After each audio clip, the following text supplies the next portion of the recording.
Okay.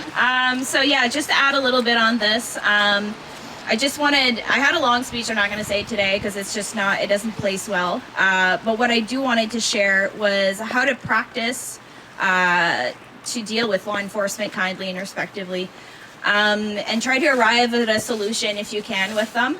If you can't, which that's kind of what is happening, and what happened with them is that they were trying to probably get an arrest. I'm not going to assume that that's the truth, but it seemed like it was set up so that an arrest would have been made. That being said, I don't think there's anything that Nick, Dave, or Brittany could have said in which would have resulted in them being able to walk away from this. No. But what I found out from that experience is that you can actually say that you accept an arrest under duress, which is something that you can say that it will help you fight things legally afterwards. So you accept the arrest under duress. Duress means, I'll give you the proper definition here, but so compulsion by threat or violence or coercion, which means you've been forced to accept whatever charges they're laying, or you're accepting a ticket that they're giving out, or whatever it is that they're giving to you. One other thing that I wanted to share was these 4 questions. So if you are faced with an officer, let's say, that is trying to ask you to put on a mask, these are 4 questions that kind of get them thinking, if you will. And it might not sound like it makes sense to you, but it might to them. So you ask them, do you claim that I'm your property? Can you administer property without right?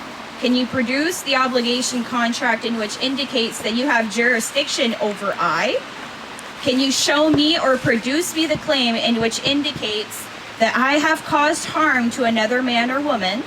And can you provide me with a contract including a wet signature claiming that I consent to these rules?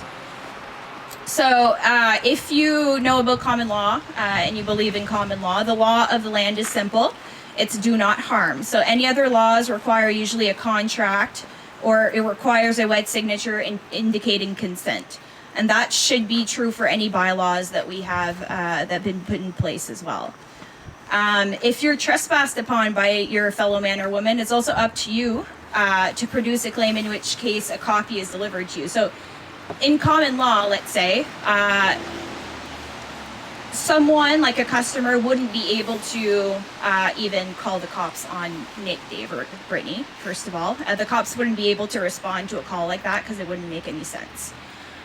They're not trespassing on their property, on them, or anything like that. They're just a person in a store, right? So the only person that could technically call the cops would be the person that is either the owner of the building or standing as the manager at the time being. Meaning the manager would have to send over paperwork over to Nick, Dave, and Brittany and tell them that they have trespassed on their property and that they don't agree to it. Okay, so that's the proper way of doing things. What happened over the holidays was definitely not proper. It wasn't lawful. It wasn't legal. Whatever way you want to look at it, it just shouldn't have happened. But all I want to say is that to try to remember the word duress. Duress is probably your favorite key word in any way you see it. If you need to abide by something that they're forcing you to, just remember the word duress. Awesome, thank you. Thank you.